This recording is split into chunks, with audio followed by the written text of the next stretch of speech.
La Odisea es extraordinaria, pero la Ilíada no se queda atrás. Con sus más de 15.000 versos, la Ilíada es el poema fundacional de la literatura de Occidente.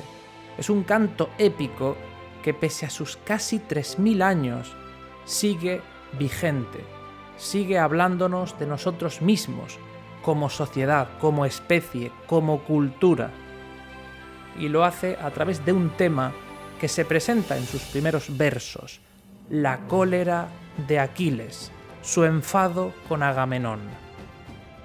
Pero no es solo un relato sobre aquel héroe enfurruñado que se niega a combatir. La Ilíada es mucho más, y tiene demasiado como para leerlo como un libro más.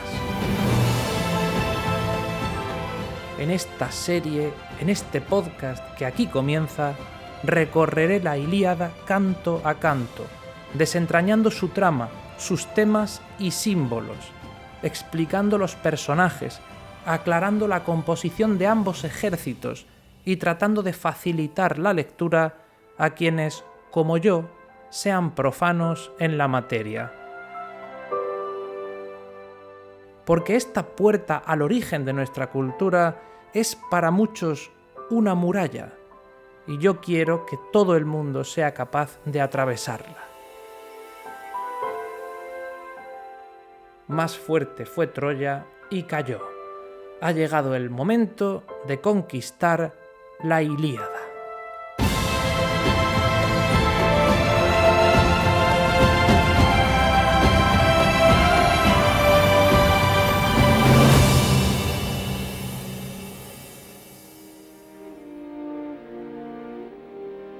Para empezar esta introducción, veamos el contexto, el de los hechos que se narran y también el de su autor, su época, su mundo.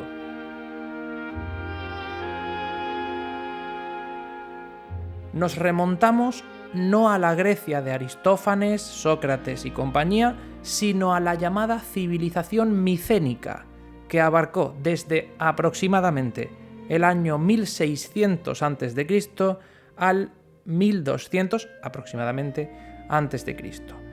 Hablamos de una sociedad organizada en torno a pequeños reinos independientes, dominados cada uno de ellos por un palacio bien fortificado, reinos como pueden ser Pilos, Tebas o Micenas, que era Micenas la más poderosa, la mayor de todas, y por tanto la capital, no oficial, pero sí en cierto modo, la capital de esa civilización.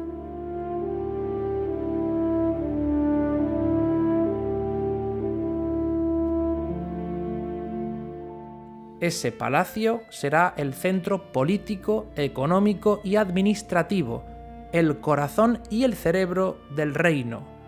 En esta sociedad surge la escritura, pero no la literatura. Lo de escribir se limita a cuestiones administrativas y de la propia organización. La jerarquía es clara y determinante. La aristocracia aquí juega un papel fundamental, compitiendo por el prestigio y también por el botín, por las riquezas. Y de ahí la importancia que tiene la guerra en esta sociedad. La guerra no es solo un medio para defender el territorio o expandirse, es también una especie de rito de prestigio, un medio para alcanzar riquezas, obtener esclavos y recursos, para obtener también la gloria y el honor. Estos valores aristocráticos, propios de la Grecia micénica, son los que retrata Homero en su obra, a través de esos héroes, muchos de ellos ya los conocemos antes de iniciar la lectura de la Ilíada, esos héroes que luchan a las puertas de la amurallada Ilión.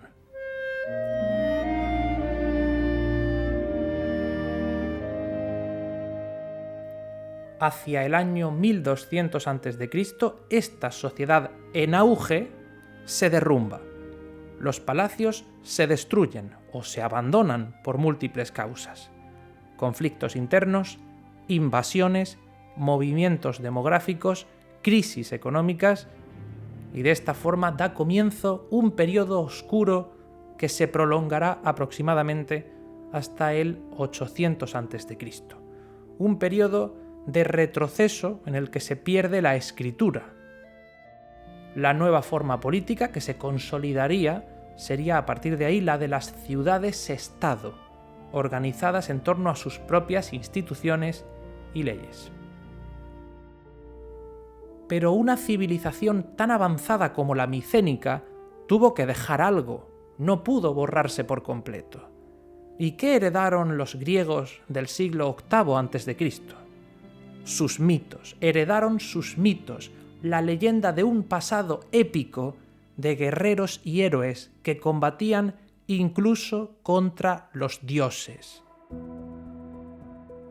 Todas esas historias les llegan gracias a la transmisión oral. Decíamos que no existía la literatura como tal, la escritura orientada hacia la ficción o hacia contar historias, era una cuestión meramente administrativa que se pierde en esos siglos más oscuros o de decadencia, entonces se transmite de forma oral. Así es como llega a Homero.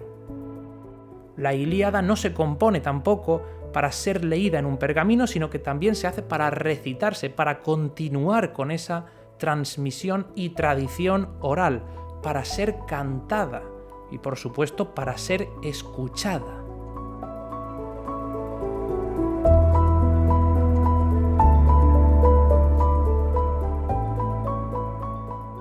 Los aedos o poetas componen y transmiten de forma oral, a menudo acompañados de una lira, este tipo de historias.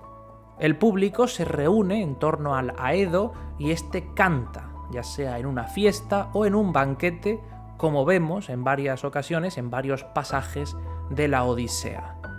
No es, por tanto, Homero el primero en narrar las grandes hazañas de los héroes y los dioses, no es el primero. Continúa una tradición que ya existía. Y no obstante, decimos, se lo aprendían todo, vale, pero cuesta creer que alguien pueda memorizar un texto de tal magnitud. ¿Cómo podía aprendérselo todo de memoria? Pues existen, para ello, para memorizarlo, reglas mnemotécnicas como el uso de fórmulas y repeticiones.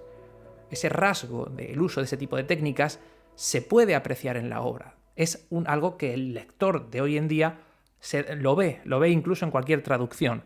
Es el motivo por el que no se habla de Hera o de Aquiles, sino de Hera, la de níveos brazos, o de Aquiles, el de los pies ligeros. Mediante el uso de estas expresiones, el aedo mantiene la métrica del hexámetro, o sea, del verso, y también mantiene el ritmo, al tiempo que dota al poema de cierta solemnidad y se permite, pues, facilitar memorizar un verso que es una repetición y que mientras lo estás diciendo no estás pensando en ese verso, porque es una muletilla que vas poniendo, sino en el siguiente y facilita de algún modo. El uso también de epítetos es interesante como forma de caracterizar a los personajes, más allá de la técnica mnemotécnica. Les otorgas, con ese epíteto, una identidad heroica y reconocible.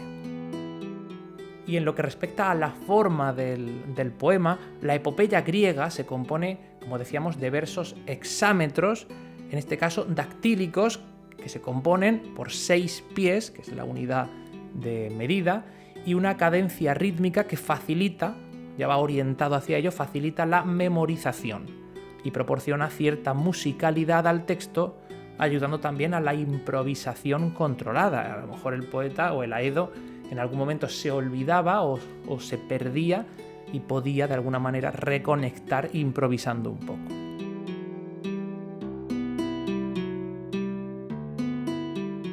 Es interesante comentar, aunque sea de pasada, que Homero no emplea en sus poemas un dialecto concreto, sino una mezcla de varios de ellos, principalmente el jónico y el eólico, lo que da lugar a un resultado, a un texto que incluso en su tiempo podría considerarse algo arcaico, algo elevado, algo literario.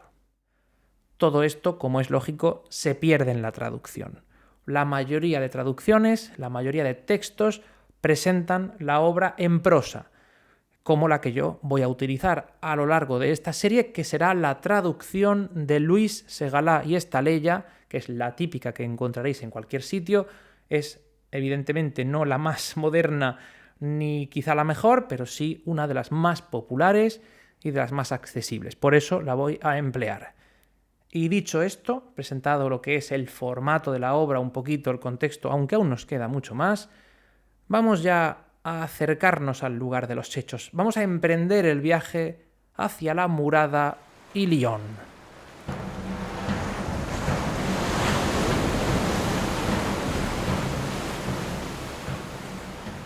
Ilión y Troya son lo mismo. Eso es algo que hay que dejar claro desde el principio para no confundir. Decir Troya, decir Ilión es lo mismo. ¿Y dónde se encontraba Troya geográficamente? Pues en lo que sería la actual Turquía, en una posición estratégica, controlando el acceso entre el mar Egeo y el mar Negro. Allí estaría.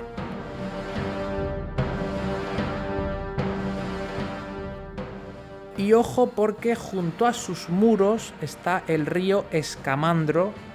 Guardad ese dato porque parece una tontería, pero es que el río Escamandro será protagonista del canto 21º, o sea, hablaremos de él más adelante. En cuanto al origen de la ciudad, y esto puede ser un poco lioso, prestad atención, en cuanto al origen, quién la fundó, se atribuye su fundación a Teucro.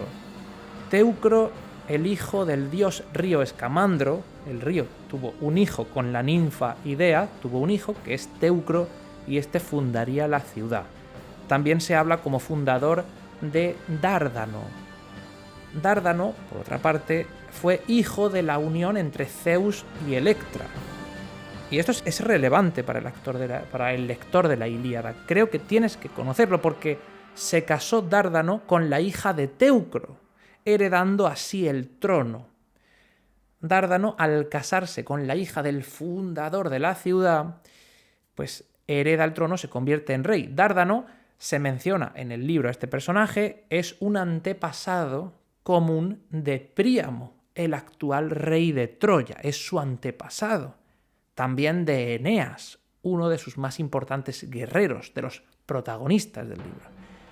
Y hablaremos de él más adelante, hablaremos muchísimo de Eneas, aunque la obra en la que él es el protagonista único sería la Eneida de Virgilio.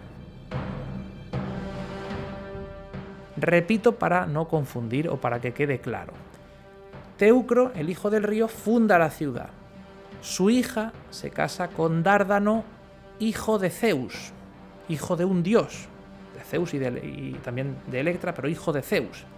Y Dárdano hereda el trono al casarse con el hijo de quien funda la ciudad, al fundar él también de alguna manera Troya, o ser parte de esa fundación de la ciudad, y será un descendiente suyo, el rey Príamo, quien sea rey en el momento de esta historia. Por Teucro, el fundador hijo del río, y por Dárdano, hijo de Zeus, que se casa con su hija, llamará Homero a los troyanos, no troyanos, sino teucros o dardanios. Cuando en la obra tú leas los teucros, ¿quiénes son? Los troyanos. Los dardanios, ¿quiénes son? Los troyanos. Es lo mismo decir Ilión que decir Troya, es lo mismo decir teucro, troyano, dardanio. En el momento de esta historia, como digo, el rey será Príamo, que ya es anciano. Príamo tiene, a su vez, muchos hijos, varios de los cuales, muchísimos, varios de los cuales perderán la vida en algún momento del poema. Lo vamos a ver. Los principales, los más conocidos, los que destacan por encima de todos los demás, son Héctor y Paris-Alejandro. Paris-Alejandro o París/Alejandro. A veces se le llama París, a veces se le llama Alejandro. Se llama París-Alejandro y le van llamando en cada momento de una manera. Recibe los dos nombres, así que tampoco hay que confundirse con el personaje. Entiendo que esto puede ser confuso. Son muchos nombres, todavía no hemos hecho más que empezar, pero es más sencillo de lo que parece. A lo mejor hacerse un pequeño esquema puede ayudar. De momento solamente estoy ubicando en el contexto de la ciudad. Y poco a poco vamos viendo personajes que luego jugarán un papel importante. París-Alejandro, por ejemplo, es el causante de la guerra. es el culpable. Seguro que conocéis el mito, pero por si no lo hacéis, por si hay algún despistado, por si hay alguien que no conoce el juicio de París, no pasa nada, yo lo resumo ahora mismo y lo entendemos. En el Olimpo se celebraban las bodas de Peleo y Tetis. Tetis, por cierto, es la madre de Aquiles, ya lo veremos en su momento. Se celebraban unas bodas, las de Peleo y Tetis, una boda. Estos serían los futuros padres, ya digo, de Aquiles, pero eso es lo de menos. Una diosa no fue invitada a la boda. Se olvidaron de invitar o no quisieron invitar a una diosa, Eris. La diosa Eris, también conocida como la diosa discordia. ¿Cuál es su papel? Causar discordia, no tiene más. A la diosa discordia no la invitan a una boda. ¿Y ella qué hace? Se presenta allí de todas maneras. Dice, yo me presento. Y llevo un regalo. Se presentó con una manzana de oro con la inscripción para la más hermosa. ¿Para quién? Para la más hermosa. Esta manzana la deja allí entre varias diosas. Hera, Atenea y Afrodita discuten sobre para quién de ellas era esa manzana, quién es la destinataria de ese regalo, es decir, cuál de nosotras es la más hermosa. Le preguntan a los dioses, a los demás, oye, ¿quién de nosotras es la más hermosa? Porque ella es la que se llevará la manzana. Al final la manzana es lo de menos. Lo importante es quién de nosotras tres es la más hermosa. Ningún dios se atrevió a responder, ningún dios quiso opinar. Así que escogieron como juez a un mortal. Los dioses conocen a las diosas, saben cómo son Hera, Atenea y Afrodita, dicen no me atrevo a decir nada, son peligrosas las tres, que se encargue otro de opinar. Buscan un mortal y ese mortal es Paris, uno de los hijos del rey Príamo. Cada diosa, para intentar convencerlo, porque Paris al principio dice, pues no lo sé, me pilláis, me abrumáis, pero es que no sé quién es la más, o no sé qué decir, si digo una cosa se va a enfadar la otra. Entonces cada diosa ofrece una serie de recompensas. Si me eliges a mí, te doy esto. Si me eliges a mí, te daré esto otro. Y finalmente Paris se queda con Afrodita. Dice, Afrodita es la más hermosa. ¿Por qué? Porque me ha prometido que si la elijo a ella, me voy a casar con la mujer más hermosa del mundo. O me va a entregar la mujer más hermosa del mundo. Por eso, esto es importante. Antes de continuar, esto es importante. Y es importante porque estamos viendo que elige a una de las tres diosas y las otras dos no. Está diciendo la más hermosa es Afrodita, vosotras dos, Hera y Atenea, os fastidiáis. Lo siento, no habéis sido elegidas. Entonces esto genera ya un conflicto no solamente con Paris, a quien las diosas pues, podrían odiar o detestar por no haberles elegido, sino también entre las propias diosas.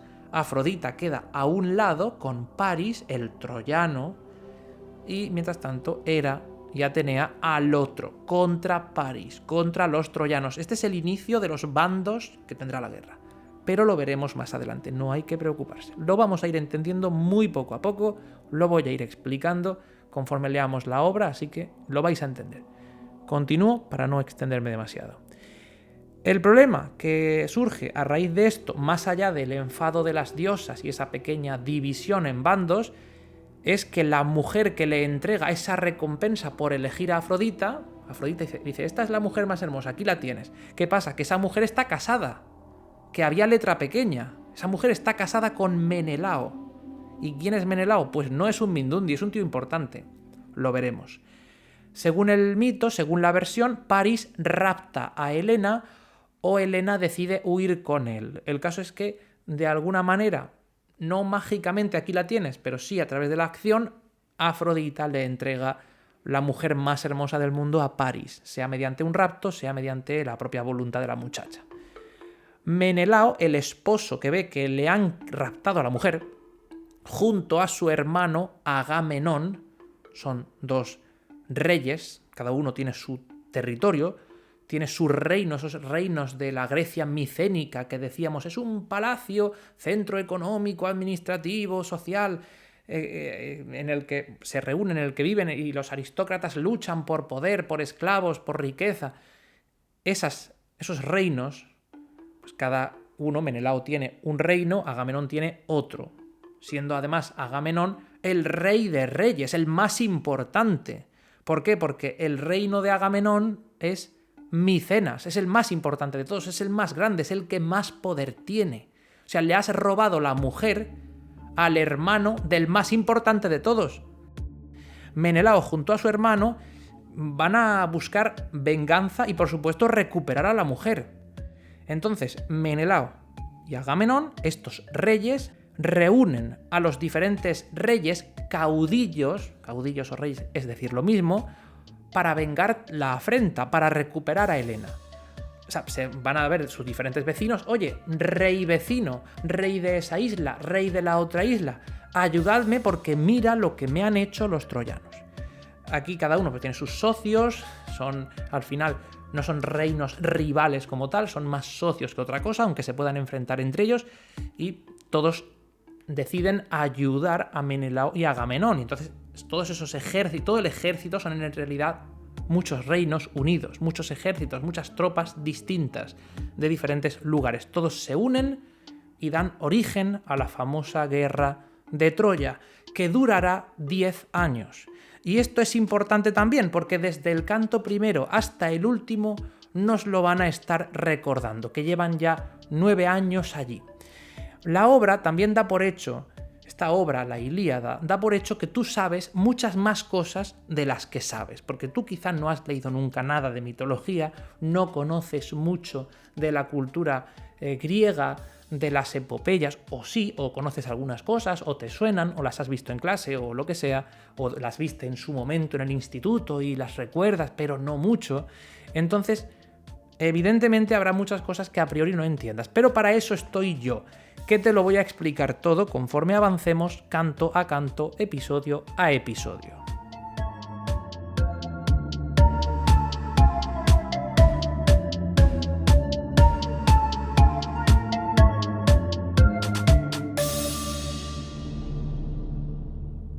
Otra cosa que creo que debes saber. Homero narra muchas cosas, pero no toda la guerra. La guerra no la vas a descubrir aquí en la Ilíada. No vas a ver ni el principio, ni los primeros 9 años de guerra, ni tampoco el final. Es decir, que adiós caballo de madera, que eso aquí no sale. La gente dice, la Ilíada, el caballo de madera. ¿Dónde está que yo lo vea? No hay caballo de madera. La Ilíada, pese al título con que hoy conocemos este poema, se centra en un episodio concreto que parece superfluo, una tontería, un enfado, pero que condensa la esencia de la guerra. Toda la guerra está condensada en la esencia de la guerra, evidentemente toda la historia no, pero está la esencia de la guerra condensada en ese episodio de apariencia superfluo que es la cólera de Aquiles, quien, humillado por Agamenón, a quien ya conocemos, rey de Micenas, el hermano del agraviado, Aquiles, humillado por Agamenón, deja de luchar, decide dejar las armas, dejar de luchar contra los teucros, los romanos, los troyanos, y las consecuencias que ello tendrá para los griegos, pues es lo que vemos en la obra. La cólera de Aquiles y sus consecuencias. Eso es la Ilíada, simplemente. Y esta obra, esta ahora novela, si la lees en prosa, es una novela, pero no es una novela, es un poema, es una epopeya. Aparentemente tú dices, pues esto va a ser de acción, va a ser de batallas. No, es una obra de sentimientos. Al menos así lo afirma Aristóteles en su Poética. Es un poema sobre la ira, sobre el orgullo, sobre el honor, el dolor por la pérdida de un ser querido, el miedo, la compasión. Eso es lo que vamos a encontrar en la Ilíada.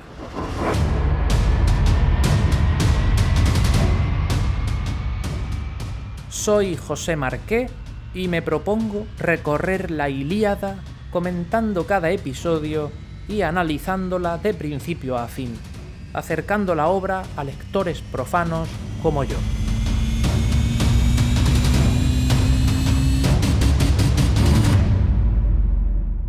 Acompáñame a las cóncavas naves, ponte cómodo y suscríbete. Cuando aparezca la hija de la mañana, la aurora de rosáceos dedos, tomaremos las armas y nos dirigiremos a las puertas de Ilión.